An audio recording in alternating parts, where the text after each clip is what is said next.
आनुवंशिकता तथा जैव विकास, बायोलॉजी क्लास 10,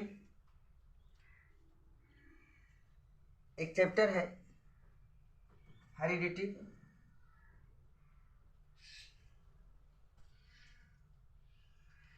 हेरिडिटी आनुवंशिकता। सबसे पहले आनुवंशिकता होती क्या है? जनकों से उनके संतानों में पीढ़ी दर पीढ़ी, जनकों से, मैंने मदर और एक मेल बनाया, फादर, मेल है फीमेल है, ये तो हो गए जनक। ये दोनों को क्या कहा जाएगा सम्मिलित रूप से? जनक। अब ये दोनों जो संतान पैदा करेंगे, या तो वह लड़की होगी या फिर लड़का होगा। तो हम लोग जनन चैप्टर में पढ़ेंगे। इन्हें कहा जाता है संतति। तो सबसे पहले हम बताने की प्रयास कर रहे हैं कि आनुवंशिकता की परिभाषा, इसे मैं समझाने का प्रयास कर रहा हूँ कि जनकों से जनक हो गए माता और पिता, इन्हें जनक कहा गया। इनके द्वारा जो संतान की उत्पत्ति हुई उन्हें संतति कहा जाता है। पीढ़ी दर पीढ़ी युग्मकों के माध्यम से पैतृक गुणों का संचरण ही आनुवंशिकता कहलाता है। अर्थात अगर हम होमोसेपियंस है, मानव हैं, तो हमारे बच्चे मानव ही होंगे, हिरण का बच्चा हिरण ही होगा, गाय का बच्चा गाय ही होगा, अनुसी प्रजाति का होगा, सांप का सांप ही होगा, भेड़ का भेड़ ही होगा। इतना बात तो हम लोग जानते हैं। आपको ये दो लाइन बिल्कुल समझ में आ गई होगी कि जनकों से यानी माता पिता से जो उसके गुण हैं युग्मकों के माध्यम से, पैतृक गुण युग्मकों के माध्यम से संचरण होता है, यानी संतति में ट्रांसफर होता है, बच्चे में ट्रांसफर होते हैं, चाइल्ड में ट्रांसफर होते हैं, बेबी में ट्रांसफर होते हैं, उसे हम आनुवंशिकता कहते हैं। इसे हेरिडिटी कहा जाता है। आखिर इस चैप्टर में हम लोग वही तो पढ़ने वाले हैं। तो सबसे पहले हम लोग आनुवंशिकता जैव विकास के तो पढ़ लें, हेडिंग तो समझ लें, उसके बाद इसमें जो भी मेंडल का नियम वगैरह दिया गया जो इम्पोर्टेंट है ये सब हमें जानना होगा, क्योंकि क्लास 10 में जो मेंडल का नियम है वही आपको क्लास 12 में भी पढ़ना होगा, थोड़ा सा एडवांस रूप होगा। तो अगर आप 10 में अच्छी ढंग से समझ लेते हैं मेंडल का नियम, तो 12 में आपको परेशानी नहीं होगी अगर आप बायो कैंडिडेट होंगे तो आपको आनुवंशिकता समझ में आ गई होगी। अब हम समझाने का प्रयास करें, थोड़ा सा आपको हम बैक ले जाऊंगा जनन के चैप्टर में। जनन वाले चैप्टर में ले जाना पसंद करूंगा आपको। कोई जीव चाहे वह पादप हो या जंतु हो, दोनों का निर्माण जो है वह कोशिका से होती है। हमने कोशिका बना दिया, यानी सेल ही तो स्ट्रक्चरल और फंक्शनल यूनिट होता है किसी भी जीव का, चाहे वह पौधे हो या जंतु। सेल के बीच में होता है केंद्रक, ध्यान से समझिएगा, न्यूक्ली केंद्रक होता है जिसमें कोशिका द्रव भरे होते हैं,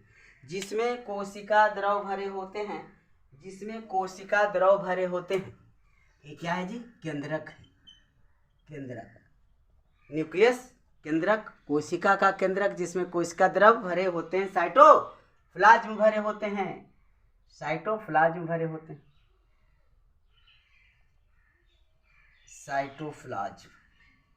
यानी कोशिका द्रव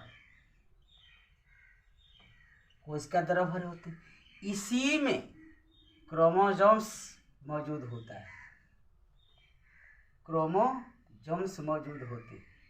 हम पढ़ रहे हैं मानव के बारे में, बाकी फिर आगे चर्चा करेंगे। कुछ मानव में कुल क्रोमोसोम की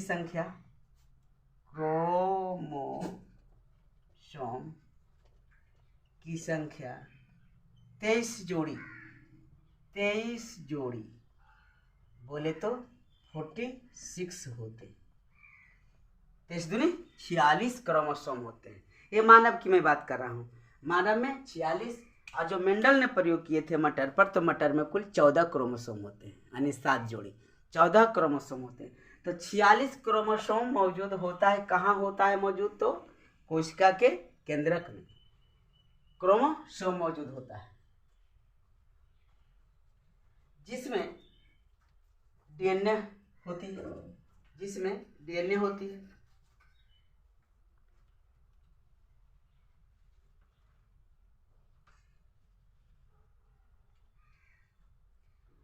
क्रोमोसोम, अब मैं आपको यहाँ बना लूँ ऐसा, क्रोमोसोम, क्रोमोसोम जो बनी हुई होती है डीएनए और प्रोटीन, डीएनए और प्रोटीन। तो डीएनए का फुल फॉर्म अच्छी ढंग से आप जानते होंगे, ऑब्जेक्टिव क्वेश्चन में आता है, इसे आप लोग जरूर याद रखेंगे। डीऑक्सीराइबो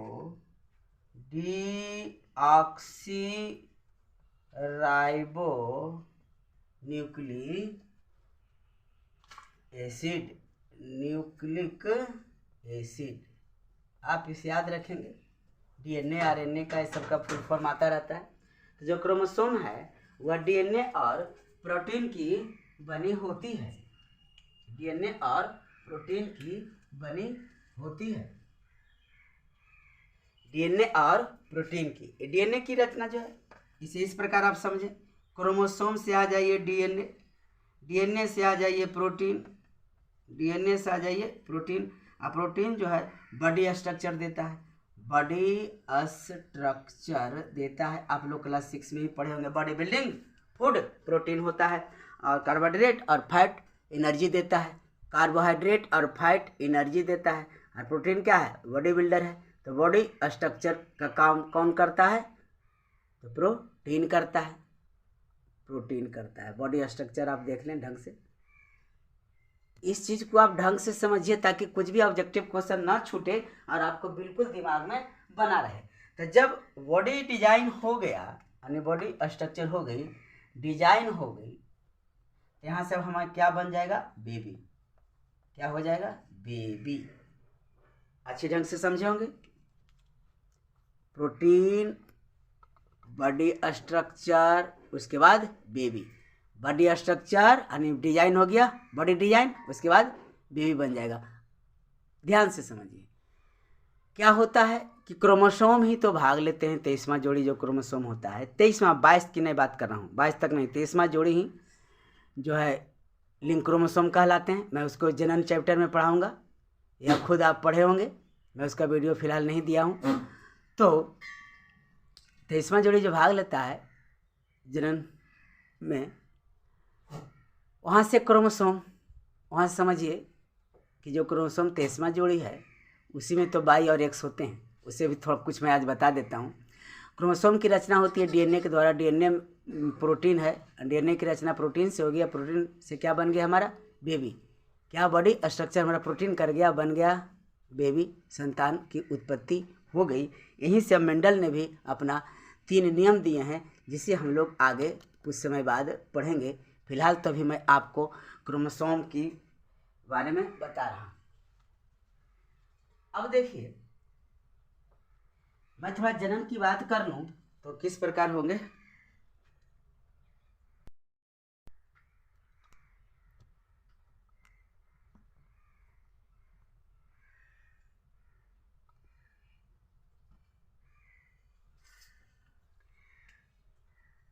मैंने बनाया शुक्राणु,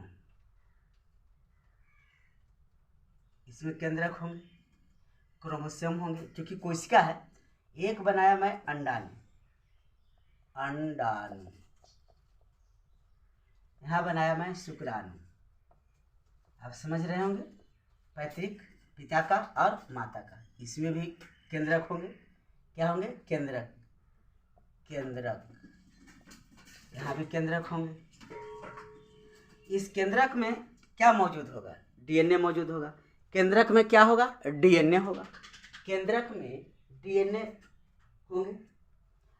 और अगर शुक्राणु अंडाणु का संयोग होता है, यानी इसका निषेचन होता है, तो क्या बनते हैं, युग्मनज बन जाते हैं। क्या बन जाते हैं, युग्मनज, युग्मनज बनते हैं। और युग्मन से बनता है भ्रूण आपका, और भ्रूण से फिर हो जाता है क्या, बेबी, संतान, बेबी बन जाता है। तो इतना बनने में आप देख रहे हैं कि ये दोनों में क्या मौजूद होती है, 23 जोड़ी, यानी 23 46, 46 इसमें होते हैं क्रोमोसोम, पुरुष में भी है 46 क्रोमोसोम, मादा में भी होते हैं।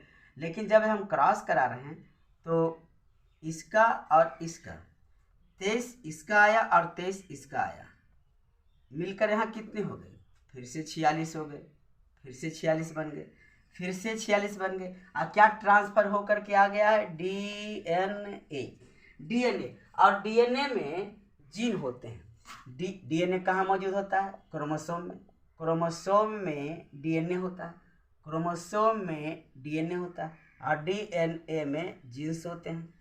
क्या होते हैं, जीन्स होते हैं, या जीन भी कहा जाता है, जीन होते हैं, जिससे माता पिता का गुण संतान में आते हैं, जिससे माता पिता का गुण संतान में आते हैं, जिससे माता पिता का गुण कहाँ आते हैं जी, संतान में आते हैं।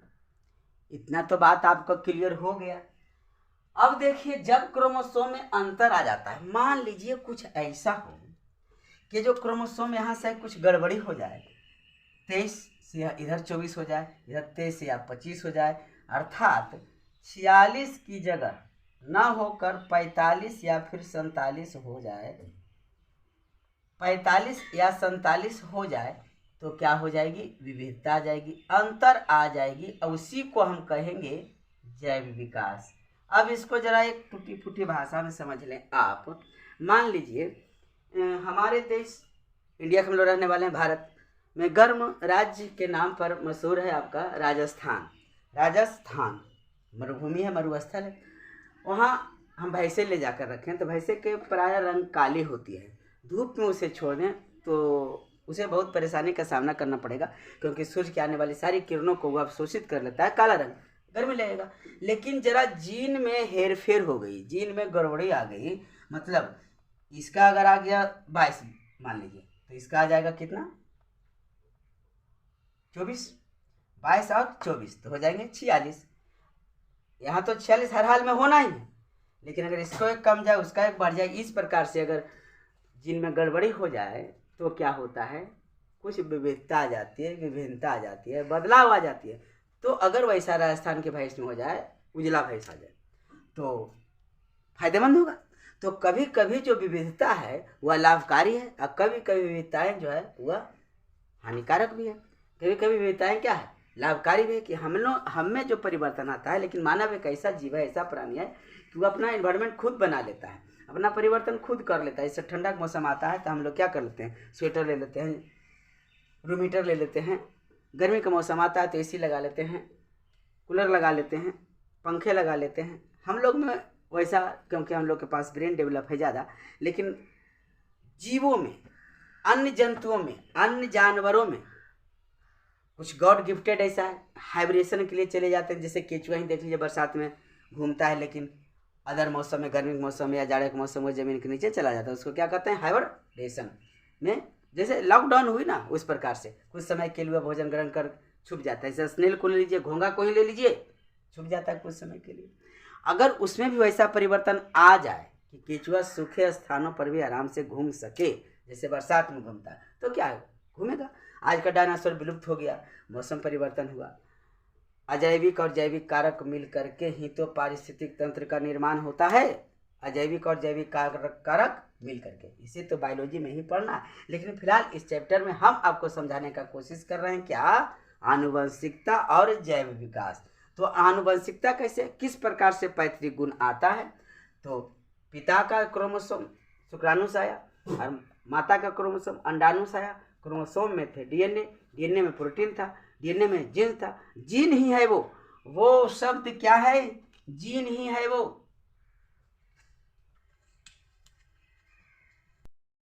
जीन ही तो है जो संतान में माता पिता के गुणों को लेकर आता है। जो संतान में माता पिता के गुणों को लेकर आता है यही तो संतान है जी। इसमें माता पिता का गुण आ गया। अगर हमारे मम्मी पापा मनुष्य थे तो हम भी मनुष्य हुए। आई होप इतना बात आपको बिल्कुल समझ में आ ही गई होगी। तो विभिन्नता के कारण क्या होती है? जैव विकास। तो मैं एक लाइन थोड़ा यहाँ से लिख देना पसंद करता हूँ,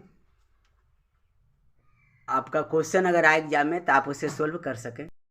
मैं नोट बना कर लिख दिया हूँ कि जब क्रोमोसोम में अंतर आ जाता है तो विभिन्नता आती है और विभिन्नता के कारण ही जैव विकास होता है। तो अब आपको हेडिंग समझ में आ गई है, आनुवंशिकता और जैव विकास। आनुवंशिकता और जैव विकास, क्रोमोसोम समझ लिए, जीन समझ लिए, डीएनए समझ लिए, किस प्रकार इम्यून बनता है समझ लिया, आनुवंशिकता क्या समझ लिए, जैव विकास क्या है समझ लिए। इतना तो बात आपको समझ में आ गई। अब हम लोग आगे बढ़ते हैं, विभिन्नता के प्रकार। देखिए विभिन्नता का परिभाषा, जीवों का ऐसा गुण जो उसे अपने जनकों अथवा अपनी ही जाति के अन्य सदस्यों के उसी गुण के मूल स्वरूप से भिन्नता को दर्शाते हैं। उसे क्या कहा जाता है? भिन्नता कहा जाता है। जैसे मान लीजिए ये भी भिन्नता हो गई। मैंने आपको अभी समझाने का प्रयास किया कि जनन कोशिकाओं यानी क्रोमोसोम में परिवर्तन, हेर फेर हो जाने के कारण विभिन्नता आ जाती है। इसी कारण ही जैव विकास हुआ। जैव विकास हुआ क्या प्रारंभ में? जरा सोचिए, प्रारंभ में जब से पृथ्वी का निर्माण हुआ हुआ, क्या आज जितने प्रकार के करोड़ों प्रकार के जंतु पौधे उपलब्ध हैं इस धरती पर, क्या पहले रहे होंगे? नहीं रहे होंगे। तो जीव की उत्पत्ति में जैव कारक और अजैव कारक दोनों शामिल हैं। इसमें सबसे पहले अजैविक कारक में हो गए ताप, मिट्टी, वायु, जल, हवा, ये सब क्या है? अजैविक कारक है, अजैविक घटक है। और जैविक घटक में हो गए जैसे कोई भी जीव अकेले स्वयं जीवित नहीं रह सकता है, इसके लिए दूसरे जीवों पर निर्भर करता है। कहीं से दूध लेता है, कहीं से अंडा लेता है, या रिप्रोडक्शन में सहायता करता है, किसी न किसी रूप में उसे सहयोग करता ही करता है। तब जा करके जैव और अजैव दोनों घटक मिलने के बाद ही आज वातावरण का निर्माण हो सका है।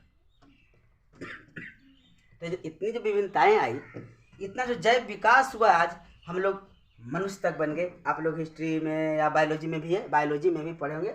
चिंपैंजी हम लोग का इसी चैप्टर में होना चाहिए। मानव का, मनुष्य का जो पूर्वज है वो क्या कौन है? चिंपैंजी है, जिसका प्रमाण हमें अफ्रीका से प्राप्त हुई है।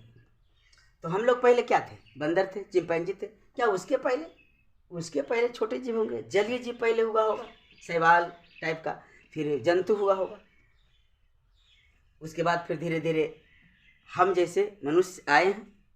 जैव विकास यही तो है विकासवादी सिद्धांत, चार्ल्स डार्विन का दिया हुआ। विभिन्नताएं, जनन दो प्रकार की विभिन्नताएं होती है। पहला है जननिक, जेनेटिक, दूसरा है कायिक। कायिक देखिए, मान लीजिए एक गन्ना का पौधा है, एक गन्ना है, इसे हम खंडित कर रोपते हैं मतलब उपजाते हैं, जमीन में गाड़ देते हैं, तो यही कायिक जनन नहीं हुआ। आलू, कायिक प्रवर्धन जो होता है, चैप्टर में जनन चैप्टर में पढ़े होंगे। तो इसमें जलवायु और वातावरण के प्रभाव के कारण परिवर्तन आएगा, विभिन्नता आएगा, अदरवाइज नहीं हो सकती है। जैसे मान लीजिए आप देखे होंगे गन्ना आप अपने खेत में लगाते हैं तो उसमें ज़्यादा विभिन्नता नहीं पाई जाती, लगभग 89% सेम होता है। सब गन्ने के आकार एक जैसा लगता है दिखने में। अब ये मत कहिए कोई पतला है, कोई मोटा है, कोई लंबा है, कोई नाटा है, आपको ये नहीं कहना है। वो तो अलग हो गया, उसे मिनरल नहीं मिला होगा जिसके कारण उतना लंबा नहीं हो पाया, या ज़्यादा निकट होगा जिसके कारण नहीं हो पाया, वो गन्ना ही होती है। उसी प्रकार का होता है, शेप वही होता है। लेकिन किसी दूसरे राज्य में चले जाइए तो आप देखेंगे कि थोड़ा सा रंग वगैरह में परिवर्तन हो जाएगा, रंग में परिवर्तन हो जाएगी। तो ऐसा कहीं क्यों होता है? जलवायु और वातावरण के कारण होता है। तो विभिन्नताएं दो प्रकार के, एक जननिक है, कायिक। आप इतना ही देख लीजिए ना, अगर आप धूप में काम कर रहे हैं 2-4 दिन लगातार, तो आपका चेहरा क्या होगा? मलिन पड़ जाएगा, सामने काले जैसे हो जाइएगा। अगर घर में आराम से रह रहे हैं छाया में 10 दिन 20 दिन रहिए तो थोड़ा सा बदल जाइएगा। तो क्यों हुआ? Only due to environment, atmosphere, जलवायु के कारण और वातावरण के कारण ही तो परिवर्तन आती है। तो विभिन्नता आप समझ गए, दो प्रकार के होते हैं, एक जननिक होता है, जेनेटिक होता है, और दूसरा कायिक होता है। जेनेटिक कैसे हो जाता है? अगर हमारे मम्मी हमारे पापा जिस टाइप के थे तो हम में अगर कोई ज़्यादा बदलाव आ गई है तो गड़बड़ी के कारण हुई है। डीएनए में जो जीन था उसकी गड़बड़ी के कारण हुई, क्रोमोसोम की गड़बड़ी के कारण हुई। लेकिन अगर वैसे रंग रूप में कोई परिवर्तन आता है तो स्थान परिवर्तन के कारण होता है, जलवायु और वातावरण चेंज आता है तब होता है। इसी कारण से तो जलवायु वातावरण चेंज होने से क्या हो गया, डायनासोर विलुप्त हो गए। मेंडल के आनुवंशिकता नियम बताने से पहले मैं आपको 2 पॉइंट और बता देना चाहता हूँ कि किसी जीव की जीनी संरचना, किसी जीव की जीनी संरचना उस जीव का जीन रूप या जीनोटाइप कहलाता है। कभी कभी एग्जाम में दे सकता है जीनोटाइप क्या है, जीनोटाइप क्या है। तो मैंने आपको जीन के बारे में पढ़ा दिया कि डीएनए में मौजूद होता है और जीन ही जनक से संतति में सारे गुणों को ट्रांसफर करता है। जीन ही जनक से यानी माता पिता से उसके बच्चे में, संतति में सभी गुणों को, पैतृक गुणों का क्या करता है, ट्रांसफर करता है। ट्रांसफर करना ने बदलाव लेकर आना आता है। तो किसी जीव का जीनी संरचना उस जीव का जीनी रूप या जीनोटाइप कहलाता है। जीवों के गुणों का निर्धारण, जैसे लंबाई, हाइट। अगर आपके पिता माता लंबे हैं तो आप भी लंबे होइएगा। अगर आपके पिता लंबे हैं, माता छोटे हैं, तो आप लंबे होंगे पहली पीढ़ी में। ये मैं आपको क्लियर करूंगा मेंडल के आनुवंशिकता नियम में। फिलहाल मैं बताता हूं कि जैसे लंबाई, त्वचा, काला गोरा, बाल का रंग भूरा काला, या शारीरिक गठन, बॉडी स्ट्रक्चर, उनके जीन प्रारूप के कारण ही होता है। जीन प्रारूप के कारण ही होता है, जीनोटाइप के कारण ही होता है। यानी मम्मी पापा जैसे होंगे वैसे हम लोग हो सकते हैं। नेक्स्ट है कि जीवों के कुछ विशिष्ट गुण वातावरणीय दशाओं, जैसे मैंने अभी आपको कायिक विभिन्नता पढ़ाया, कायिक विभिन्नता पढ़ाया, वातावरण के कारण परिवर्तन होते हैं, विभिन्नताएं आती हैं। तो जीवों के कुछ विशिष्ट गुण वातावरणीय दशाओं द्वारा निर्धारित हो जाती है। जैसे मान लीजिए ध्रुवीय भालू को देख लीजिए, इधर हम लोग के जंगल तरफ वाला जो यूपी मध्य प्रदेश बिहार में होता है, इधर भालू को देख लीजिए, ध्रुवीय भालू देख लीजिए, अंतर मिलेगा। अपने घर के चूहा को देख लीजिए, खेत वाला चूहा को देख लीजिए, अंतर मिलेगा। बिहार उत्तर प्रदेश के चूहा को देखिए और राजस्थान के चूहा को देखिए, अंतर मिलेगा। तो ये सब कैसे होता है, तो वातावरणीय दशाओं के कारण होता है, उनमें आए परिवर्तन के कारण होता है। वातावरण के कारण ही उसमें ये सब रंग रूप का निर्धारण होता है। वैसे आनुवंशिक लक्षण फेनोटाइप कहलाते हैं, उसे लक्षण प्ररूप भी कहा जाता है, लक्षण प्ररूप कहा जाता है। तो आप ये दोनों वर्ड को ढंग से याद रखिए। अंतर या तो दोनों को डिफाइन करने आ सकता है कि फेनोटाइप और जीनोटाइप में क्या अंतर है, समझाएं। फेनोटाइप और जीनोटाइप में आप क्या समझते हैं, समझें।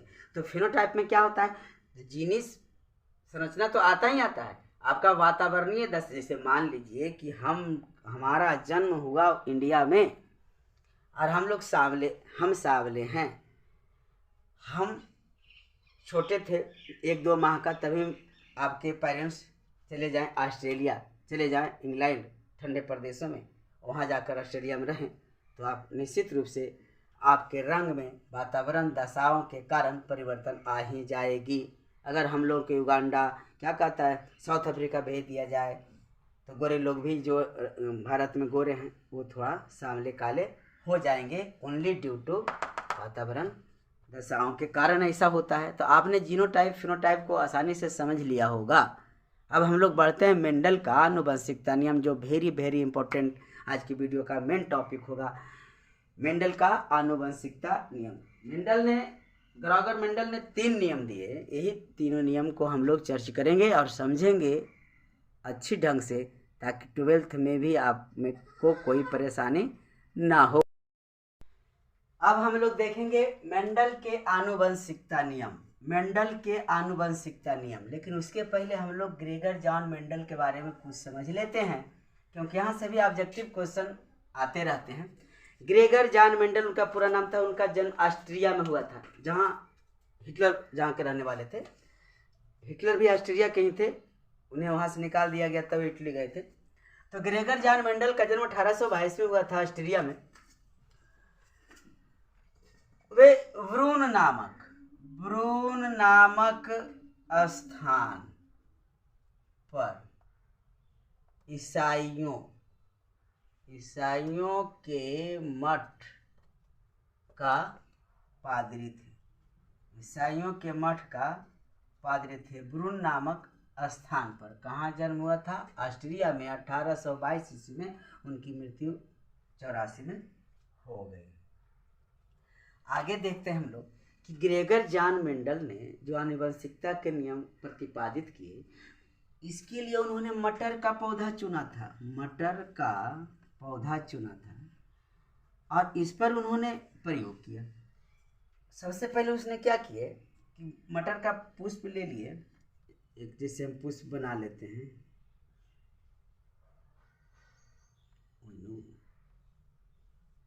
चलिए ऐसा हम पुष्प बना लिए, ये उसका हम देते हैं बढ़ती कागज। क्या किया? इससे पराग को हटा लिया ताकि स्वपरागन ना हो सके उसमें, क्योंकि वर्षा, वायु, कीट पतंगा के कारण हम जानते हैं, जन्म चैप्टर में पढ़ चुके हैं कि पुंकेसर पुष्प के नर जननांग होता है और स्त्री केसर मादा जननांग होती है। तो इसमें जब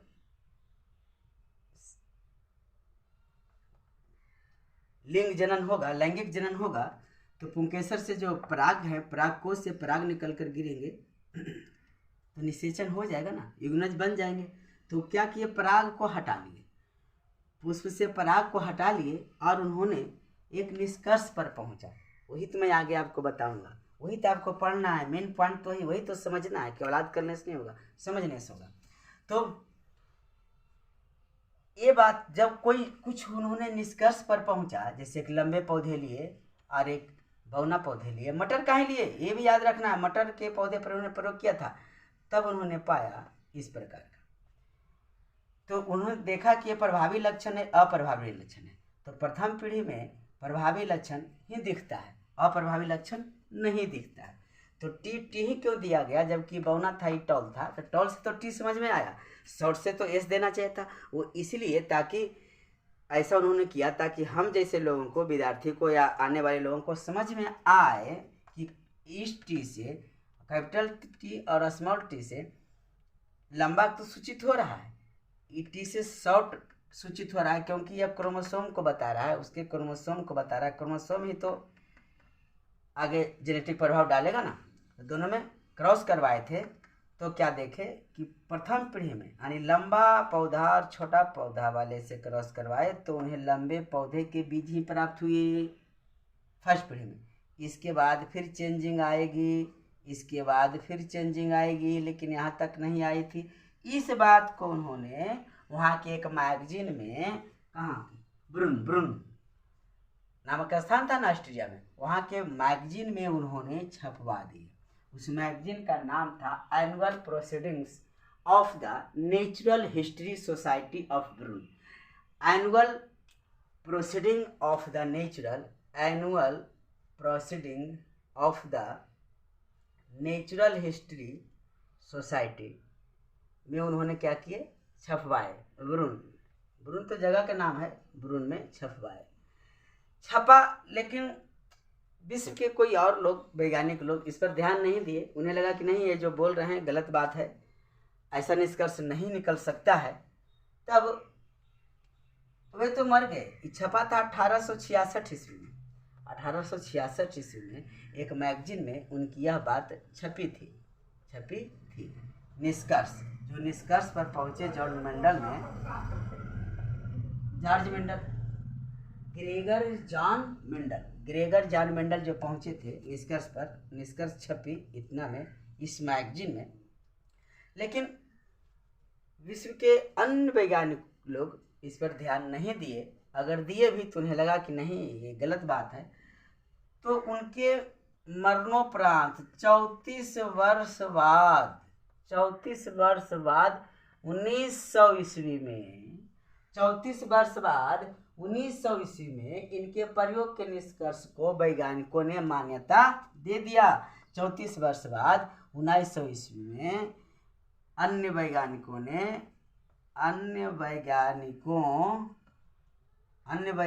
ने मेंडल के निष्कर्ष को मान्यता दे दी।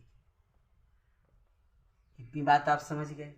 तो अब हम लोग मेंडल के आनुवंशिकता नियम को देखेंगे कि इन्होंने कितने नियम दिए, उसे हम लोग समझेंगे। कि ग्रेगर जॉन मेंडल के बारे में तो हम लोग जान गए कि ब्रून नामक स्थान पर ईसाइयों के मठ में पादरी थे, उनका जन्म ऑस्ट्रिया में हुआ था। उन्होंने मटर के पौधे पर अपना प्रयोग किए और उस प्रयोग को annual proceedings of the natural history society of Brunn में छपवाए 1866 ईस्वी में। लेकिन 34 वर्ष बाद 1900 ईस्वी में उनके मरने के बाद, क्योंकि 1884 ईस्वी में उनकी मृत्यु हो गई, 1884 में उनकी मृत्यु हो गई, तो 1884 में मरे। लेकिन उसके 34 वर्ष बाद 1900 ईस्वी में, क्योंकि 1866 में छपा था, 34 वर्ष बाद 1900 ईस्वी में विश्व के अन्य वैज्ञानिकों ने उनके निष्कर्ष को मान्यता दी। मेंडल ने कुल आनुवंशिकता के 3 नियम दिए। पहला नियम है मेंडल के प्रभाविता का नियम, जिसे लॉ ऑफ डोमिनेंस कहते हैं। लॉ ऑफ डोमिनेंस कहा जाता है। यह मेंडल द्वारा प्रतिपादित एक संकर संकरण पर आधारित है। एक संकर संकरण पर आधारित है, इसे आप याद रखेंगे। मेंडल ने कुल 3 नियम दिए। फर्स्ट नियम, सेकंड नियम, थर्ड नियम, ये दोनों है एक संकर संकरण पर आधारित है। एक संकर संकरण। और जो तीसरा नियम है वह है द्वि संकर संकरण पर आधारित। ये बात आपको मेंडल के तीनों नियम पढ़ते पढ़ते समझ में आ जाएगी। एक संकर संकरण क्या है और द्वि संकर संकरण क्या है। According to law of dominance, Mendel के प्रभाविता के नियम के अनुसार जब शुद्ध लंबा, क्योंकि हम जानते हैं मेंडल ने मटर का पौधा चयन किया था, जिसमें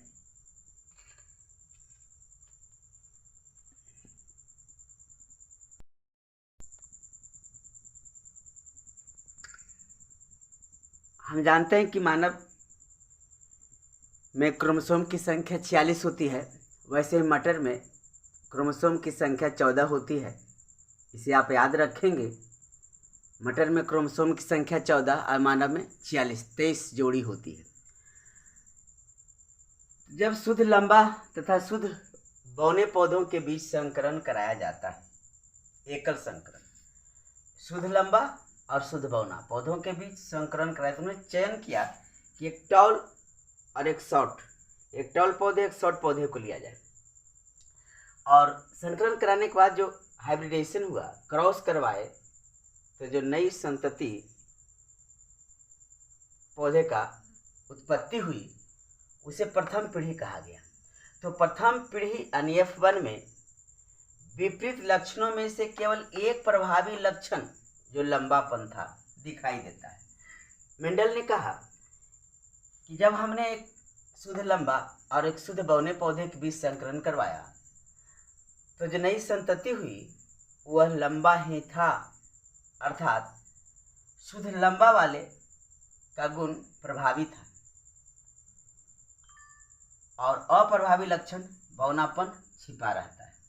जब शुद्ध लंबे यानी टीटी, जिसे कैपिटल टी से डिनोट किया गया है, तथा शुद्ध बौने स्मॉल टी से डिनोट किया गया है, पौधे के मध्य संकरण कराया गया, तो यह बनानी प्रथम पीढ़ी में प्राप्त सभी लक्षण पादप के 100% लंबे होते हैं, यानी लंबे पौधे से मिलते हैं, क्योंकि लंबेपन का लक्षण प्रभावी है और बौनेपन का अप्रभावी है।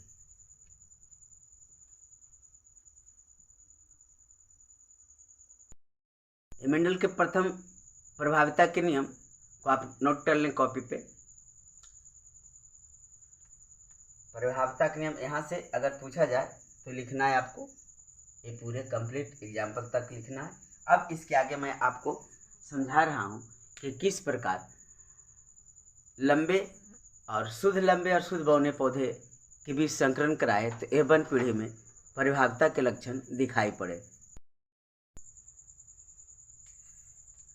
उन्होंने क्या किया कि एक लिए बड़े पौधे का चयन किया उन्होंने और एक शॉर्ट पौधे का चयन किया। आए दोनों के मध्य क्रॉस कराए, दोनों के मध्य क्रॉस कराए। देखिए तो कैपिटल T लंबापन को सूचित कर रहा है, स्मॉल t नाटे वाले शॉर्ट वाले को डिनोट कर रहा है। ये दोनों के मध्य क्या हो रहा है? क्रॉस हो रहा है, हाइब्रिडेशन हो रही है। अब देखिए इस टी के साथ क्रॉस हुआ तो मिलकर के आ गया आपको टी, ध्यान देना है टी आ गई तो ये संकर हो गई। ये क्या हो गए? संकर।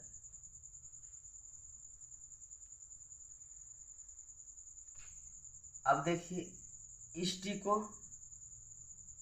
इसके साथ क्रॉस कराया गया तो टी हो गया, फिर टी और टी पुनः इसके साथ कराया गया तो मिला टी, फिर इसे इसके साथ कराया गया तो मिला टी। यही हमारा है F1 पीढ़ी। इसमें क्या है? ये संकर हो गई। जो डिनोट कर रहा है T और T इस संकर है, संकर लंबे, क्योंकि AT प्रभावी था, प्रभावी लक्षण। और डबल T दोनों अगर देते हैं तो यह शुद्ध लंबा होता है, शुद्ध लंबा को डिनोट करता है। दोनों स्मॉल T देते हैं तो फिर शुद्ध बौना को डिनोट करता है, यानी शॉर्ट पौधे को डिनोट करता है। ये संकर लंबे हो गए। अब इसे मैं एक चार्ट के द्वारा आपको प्रदर्शित कर रहा हूँ, एक चार्ट के द्वारा मैं आपको प्रदर्शित कर रहा हूँ। मेंडल के प्रथम नियम जो है परिभागता के लक्षण के नियम है, यही तो कहता है कि उन्होंने एक टॉल और एक शॉर्ट पौधे का चयन किया और दोनों के बीच मध्य क्रॉस करवाए तो उन्होंने पाया कि प्रथम पीढ़ी के जो संतति हुए, नए पौधे जो बने प्रथम पीढ़ी में, वह कैसे थे? तो संकर लंबे थे। कैसे थे? तो संकर लंबे थे। संकर मतलब हाइब्रिड हो गया। संकर का मतलब ही क्या हो गया? हाइब्रिड हो गया, हाइब्रिड था। क्योंकि कैपिटल T जो है प्रभावी रह गया और शॉर्ट T वाले छुपे रह गए, अप्रभावी लक्षण दिखाई दिया। जो दिखता है कैपिटल T वही प्रभावी है, जो दिखता है प्रभावी है, जो नहीं दिखता है वो अप्रभावी है। जो नई पीढ़ी में जो गुण दिखा वो अप्रभावी है, तो नई पीढ़ी यानी F1 में, फर्स्ट पीढ़ी में F1 में जैसे संकर लंबे कहे गए। क्यों कहे गए? क्योंकि कैपिटल T का इस पौधे का गुण इस संकर पौधे में दिखाई पड़ा, न कि छोटे पौधे का, छोटे पौधे का नहीं।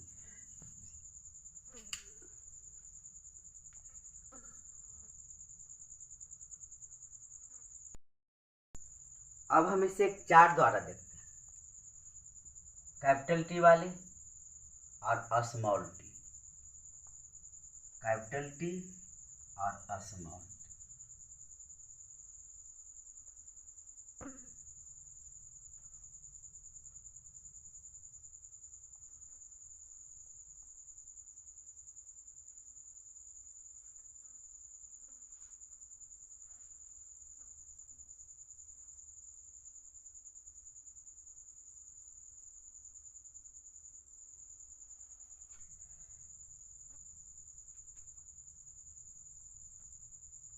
इस प्रकार लेते हैं।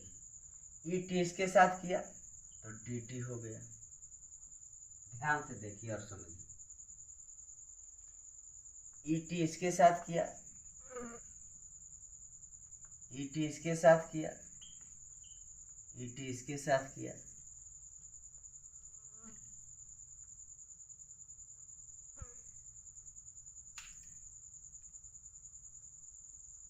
जो आपको जो निष्कर्ष निकल कर सामने आई वो क्या है?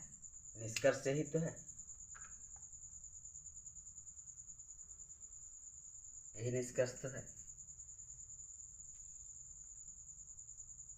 इसे हम इस प्रकार भी समझ सकते हैं।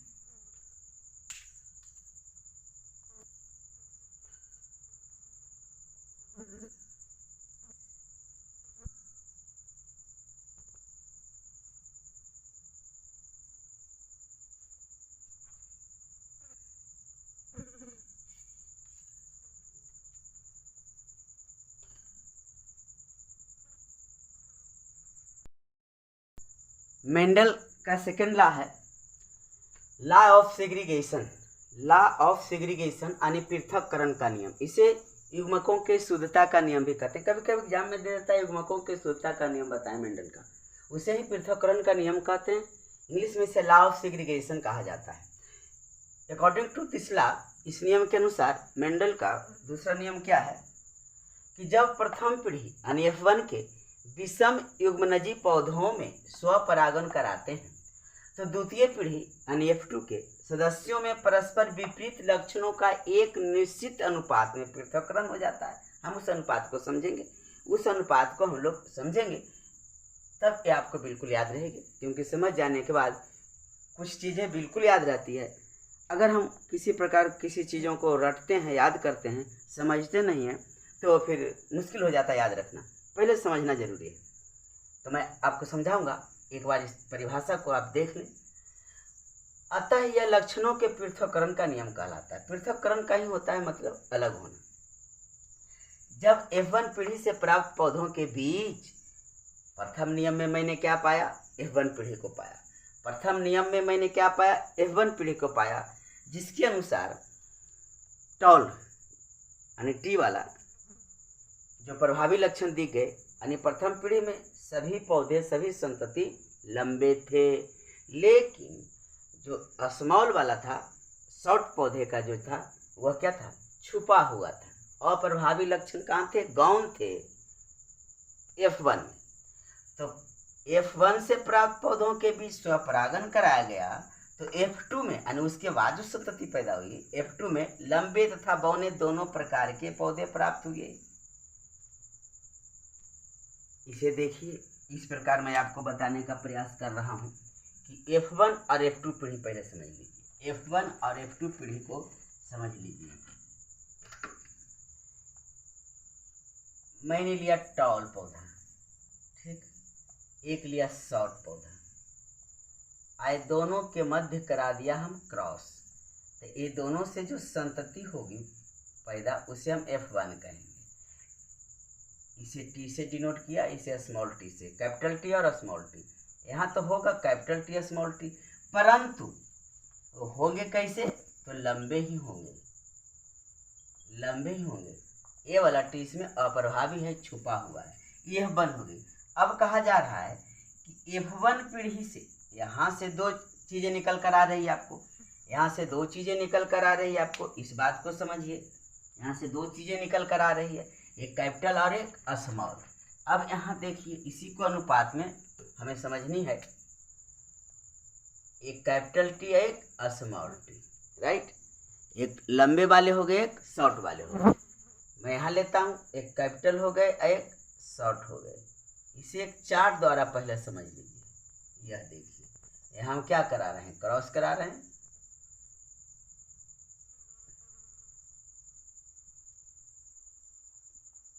एक चार्ट द्वारा इसे आप बेहतर ढंग से समझ सकते हैं।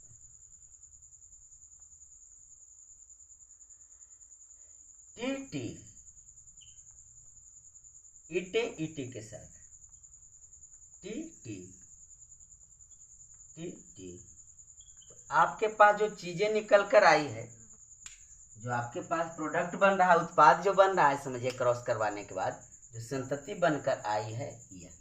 अब मैंने F1 पीढ़ी को ही तो ले गए, तो यहाँ से जो इतना चार चीजें प्राप्त हुई, ये आपको F2 पीढ़ी कहला गई, F2 पीढ़ी कहला गए। तो मेंडल ने ही तो कहे थे कि F1 यानी प्रथम पीढ़ी के सदस्यों के बीच अगर हम क्रॉस कराएं तो हमें इस प्रकार की चीजें प्राप्त होती है। तो यहां से देखते हैं,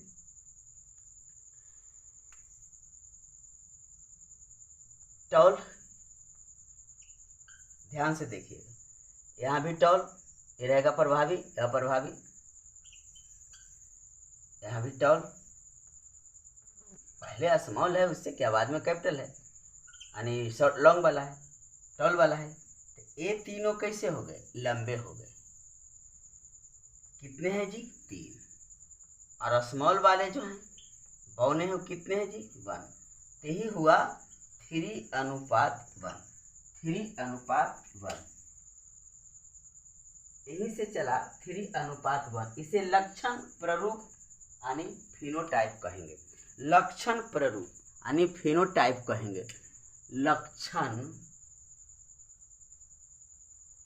प्ररूप यानी फिनोटाइप। आगे हम लोग देखेंगे जीनोटाइप, थर्ड में। इसे हम क्या कहेंगे, फिनोटाइप यानी लक्षण प्ररूप, फिनोटाइप। तो 4 से आपको समझ में आ गई होगी मेरे विचार से, अच्छी ढंग से, क्योंकि मैंने आपको समझाने का सिर्फ प्रयास किया कि टॉल पौधे और शॉर्ट पौधे के मध्य क्रॉस कराए तो उन्हें लंबे पौधे ही F1 में प्राप्त हुई, प्रथम नियम में उन्होंने कहा। लेकिन दूसरे नियम में उन्होंने क्या कह दिया कि F1 पीढ़ी के मध्य, F1 पीढ़ी के पौधे के मध्य अगर हम संकरण करवाएंगे तो दूसरी पीढ़ी में हमें 3:1 के रूप में प्राप्त होंगे क्या, नई संतति, यानी 3 लंबे होंगे। ये तो शुद्ध लंबे हैं, ये बिल्कुल शुद्ध लंबे हो गए, शुद्ध लंबे हो गए। और ये दोनों जो हो गए वो संकर लंबे हो गए, संकर लंबे हो गए, हाइब्रिड हो गया। ये शुद्ध लंबे हैं, अरे संकर लंबे हैं, इन्हें संकर लंबे कहा गया क्योंकि इसमें अप्रभावी लक्षण छुपा हुआ है, लेकिन हैं तो लंबे। तो 3 लंबे हैं, 3 और एक छोटे होंगे, अर्थात 3:1 के रूप में चलेंगे। ये था मेंडल का दूसरा नियम।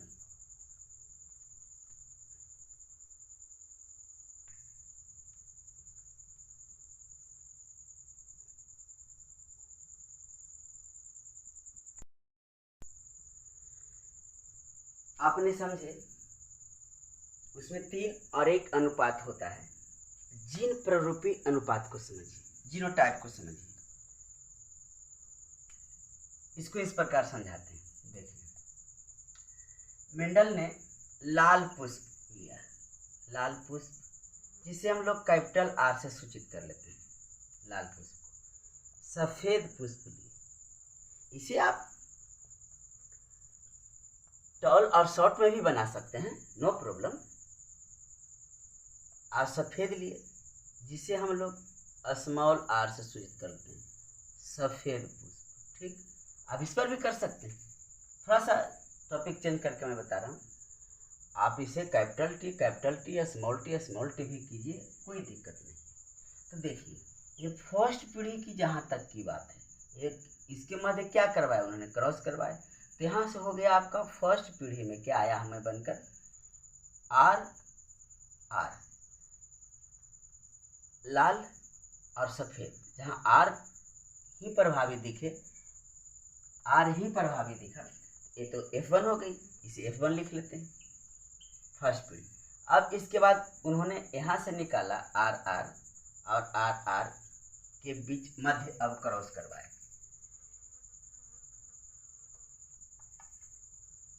ध्यान से देखिएगा, जैसे कैपिटल T स्मॉल टी में करवाए थे, कैपिटल T स्मॉल टी में करवाए थे, बस वही बात मैं करवा रहा हूँ, अब कुछ नहीं करवा रहा हूँ। सिर्फ रेड कैपिटल T की जगह कैपिटल R में ले रहा हूँ, स्मॉल टी की जगह स्मॉल R ले रहा हूँ, और कुछ नहीं कर रहा हूँ। अब दोनों का मध्य देखिए, करवा लेते हैं। कैपिटल R के साथ लिखेंगे RR। ठीक, इस बात को समझते जाइए, RR। यही कैपिटल R चला गया स्मॉल r के साथ, तो कैपिटल R स्मॉल r। ठीक, जहाँ कैपिटल R रेड लाल को बता रहा है, स्मॉल r सफ़ेद को बता रहा है। ध्यान रखनी आपको है कि कैपिटल R है तो स्मॉल r गौण रहेगा। प्रभावी लक्षण किसके दिखेगी, कैपिटल R की। अब देखिए स्मॉल r कैपिटल R के साथ किया, स्मॉल r कैपिटल R के साथ किया। ये स्मॉल आर के साथ कर रहा है, स्मॉल आर के साथ कर रहा है। बस यही बात हम इसे यहाँ भी सूचित कर सकते हैं। अगर आपको यहाँ पसंद नहीं आ रहा है तो हम इस प्रकार कर लेते हैं। देखिए, capital R small R capital R small R. अब इसे हम बना लेते हैं इसे। देखिए, इस प्रकार तो हम कर ही सकते हैं। ये क्रॉस किया जा रहा है, यह देखिए तो क्या होगा, कैपिटल आर हो गई, capital R small R small R capital R small R capital R small R. यही तो दिख रहा है। अब यहाँ से हमें बात समझनी है जीनोटाइप में, जीन प्ररूपी में समझना है कि जो कैपिटल आर वाले हैं इसमें शुद्ध रेड है। अगर हम टी देंगे तो शुद्ध लंबा लिखेंगे। अगर हम लाल पोस्ट डिनोट किए हैं तो शुद्ध लाल लिखेंगे। यहाँ से क्या होगी निकल कर आई, शुद्ध लाल, ए वाली शुद्ध लाल हो गई। और ए दोनों जो निकल कर आ रही है वो संकर लाल है, क्योंकि रेड ही तो दिखेगा। क्या हम कहेंगे, संकर लाल कहेंगे इसको, ठीक, राइट। और इसको कहेंगे हम, स्मॉल वाला सफेद था तो इसको कहेंगे शुद्ध सफेद। यहाँ से आपका क्या जीनोटाइप में बनकर आया, आप उसका अनुपात को देख लीजिए। जीनोटाइप में जो अनुपात बनकर आ रहा है वह क्या आ रहा है, अनुपात को देख लीजिए क्या आ रहा है। शुद्ध लाल की संख्या 1, संकर लाल की संख्या 2 और शुद्ध सफेद की संख्या 1, तो 1:2:1 के रूप में आई। अब इसी को अगर आपको लग रहा है कि लाल और सफेद कर दिए तो थोड़ी सी हमें परेशानी हो गई, समझ में नहीं आ रहा है, तो मैं फर्स्ट नियम टी और टी यानी लंबे और बौने को बीच क्रॉस करवा के बताया था, उसी को मैं फिर से आपको समझा दे रहा हूँ। देखिए, टी टी टी टी, ये क्या थे, लंबे पौधे थे। थे कैसे, शॉर्ट पौधे, बौने पौधे थे। इनके मध्य क्रॉस करवाया गया। मेंडल ने प्रथम नियम में तो ही किया ना, प्रथम नियम में ही किया। F1 पीढ़ी को प्राप्त करने के लिए उन्होंने क्या किया, मटर के ये दोनों के मध्य जब क्रॉस कराए तो उन्हें कैपिटल टी और स्मॉल टी, ये हो गया F1 पीढ़ी उन्हें प्राप्त हुआ, F1 प्राप्त हुआ। अब यहाँ से उन्होंने निकाल लिया कि प्रथम पीढ़ी के बीच स्वपरागन कराया गया, तो यहाँ से कैपिटल टी स्मॉल टी, यहाँ से कैपिटल टी स्मॉल टी बनकर आया। अब इसके मध्य हम करवा रहे हैं, तो क्या हो रहा है, कैपिटल टी स्मॉल टी, ये रहा। एक चार्ट बनाइए, आराम से क्रॉस कराइए कैपिटल टी स्मॉल टी के मध्य, यह देखिए capital T small T capital T small T. अब यहाँ का निष्कर्ष लिखिए, ये तो आपका निष्कर्ष है, यही तो संतति हुई, तो डबल टी है, राइट। और देख लीजिए, ये दो है, आप एक कैपिटल एक स्मॉल है, यानी कैपिटल स्मॉल कैपिटल, राइट। इसे एक घेरा में डालते हैं, इसे एक घेरा में डालते हैं, एक है स्मॉल वाला। अब यहाँ से आपको क्या पता चल रहा है, यह है शुद्ध लंबे,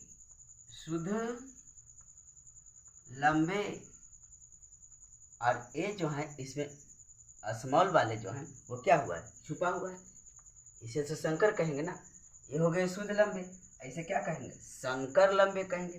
इसका नाम क्या रखेंगे, संकर लंबे। ये हो गए शुद्ध बौने, शुद्ध बौने। ये जीनोटाइप की बात हो रही है। तो इसका अनुपात देखिए, यहाँ से नंबर 1 अनुपात यहाँ से नंबर 2 1 2 2 और शुद्ध बौने की संख्या 1, तो 1:2:1 के रूप में होता है। यही तो दूसरा नियम है, यही तो मेंडल का दूसरा नियम है, जिसे शुद्धता का नियम भी कहा गया है, यूग्नज के शुद्धता का नियम कहा गया है। उन्होंने कहा कि अगर प्रथम पीढ़ी के सदस्यों के साथ संकर कराई जाए, क्रॉस कराया जाए, तो 1:2:1 के रूप में प्राप्त होगा जीनोटाइप में। यानी शुद्ध लंबे होंगे जिसकी संख्या 1 होगी, और जो संकर लंबे होंगे उसकी संख्या 2 होगी, और जो शुद्ध बौने होंगे उसकी संख्या 1 होगी। 1:2:1 के रूप में होगी। ये था जीनोटाइप।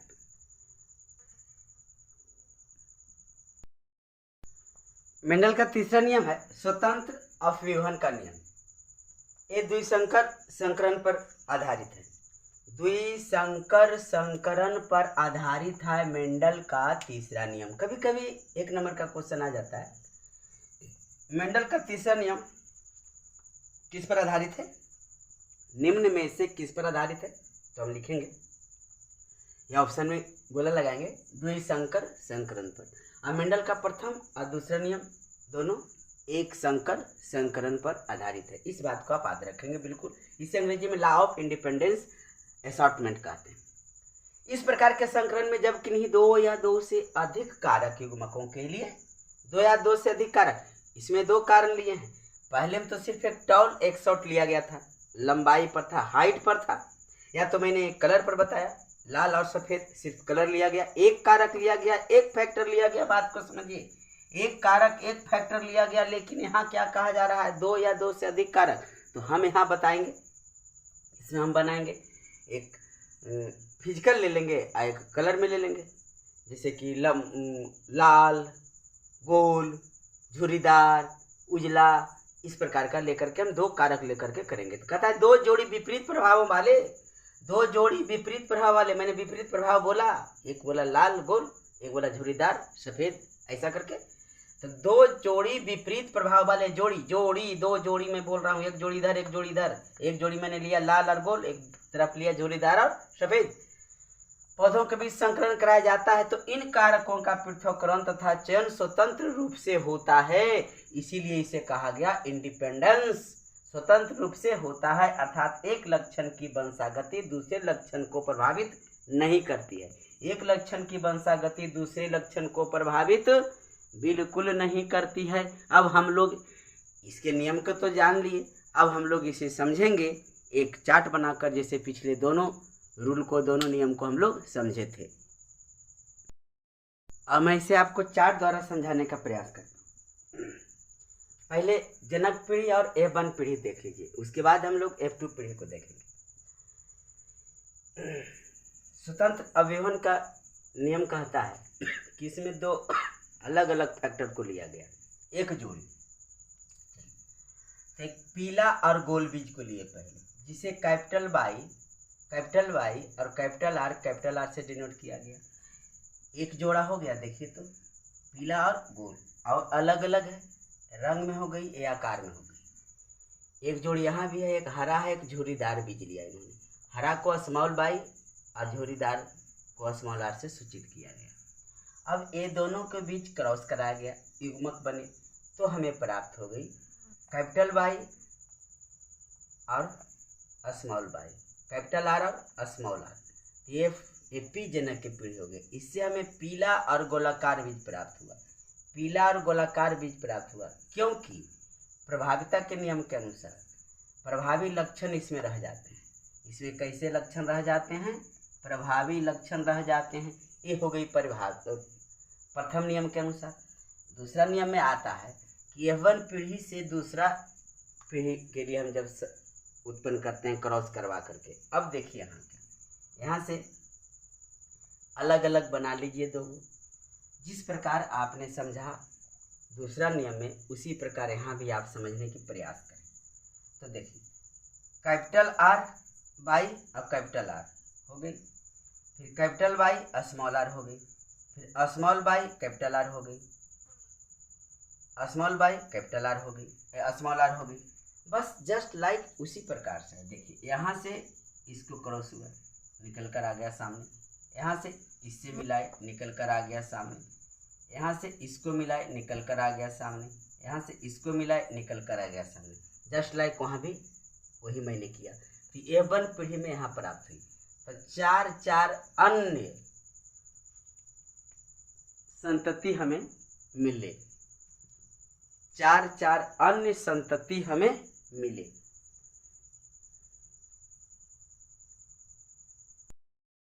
F2 पीढ़ी के लिए देखिए, capital Y capital R,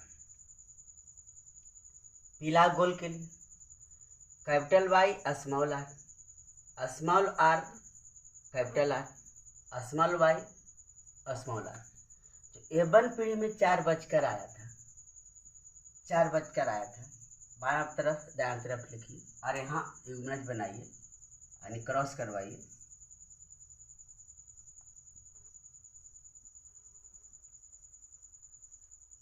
capital Y लिख लिया मैंने, आर आर लिख लिया। तो पीला और गोल हुए, तो शुद्ध पीला और गोल है। कैपिटल वाई ठीक, कैपिटल आर स्मॉल आर ठीक। तो पीला गोल क्योंकि पीला वाला रहेगा, ये स्मॉल आर है जो तो गौन रह गई। Capital Y small Y capital R लिख लीजिए। कैपिटल वाई स्मॉल वाई लिखिए। बाई उंगली को मेरे देखिएगा, कैपिटल आर स्मॉल आर लिख लिए। यहाँ से पीला गोल हमें प्राप्त हुआ। तो फर्स्ट में हमने क्या देखा कि पीला गोल ही प्राप्त हुआ, झुर्रीदार वाला नहीं मिल रहा। अब यहाँ आइए, आगे ऐसे ही बनाइए। कैपिटल वाई दे लेंगे, स्मॉल आर कैपिटल आर, या तो कैपिटल आर स्मॉल आर भी लिख सकते हैं, नो प्रॉब्लम। इसको इससे करना है। तो capital Y small R capital Y small Y capital Y small R capital R capital Y small Y capital Y small Y small R small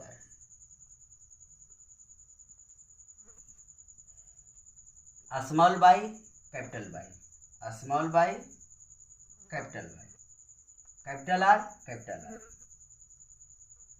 R small Y capital Y small Y capital R small Y capital R small Y capital R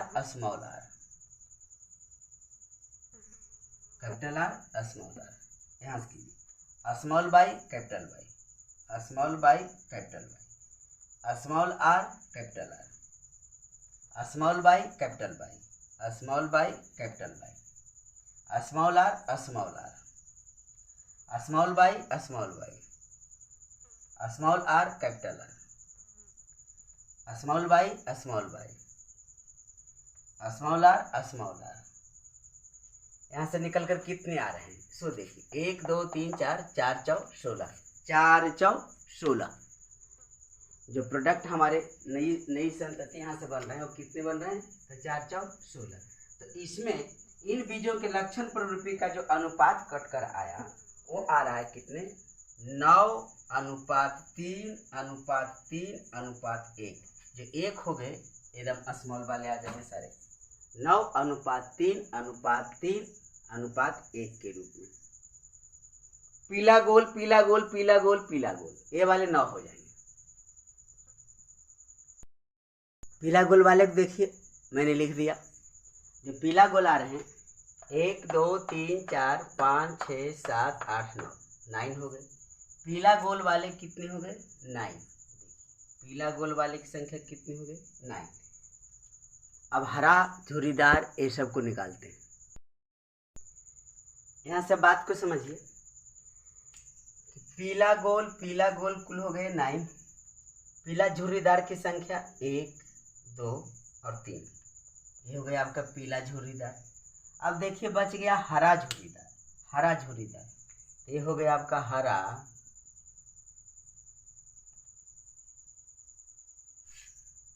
by है गोल हो गया, हरा गोल, हरा गोल और हरा गोल। इसकी संख्या कितनी हो गई? 3। और जो बाई बाई आसमान आ रहा है हरा झुर्रीदार, ये कैसे हो गए? हरा झुर्रीदार। ये हो गए हरा झुर्रीदार। तो 9:3:3:1 के रूप में यहाँ से प्राप्त होती है। तो आज हम लोगों ने मेंडल के वंशागति के तीनों नियम को समझा। द्विगुण संकरण था, तीसरा नियम द्विगुण संकरण पर आधारित था। आई होप आपको इतना समझ में आई होगी। अब हम लोग नेक्स्ट वीडियो में मिलेंगे लिंग निर्धारण, जो एक इम्पोर्टेंट टॉपिक होगा, जहां हम जैव विकास के साथ साथ कुछ जनन के बारे में बात करेंगे। तब तो जाकर आप अच्छी ढंग से समझ पाइएगा लिंग निर्धारण, मनुष्यों में लिंग निर्धारण। फिर जाति उद्भवन एक पॉइंट रह जाएगी, फिर चैप्टर कंप्लीट हो जाएगा। विकास और वर्गीकरण बता देंगे। तो इस चैप्टर में बस, इस वीडियो में बस इतना ही। फिर मिलते हैं नेक्स्ट वीडियो में।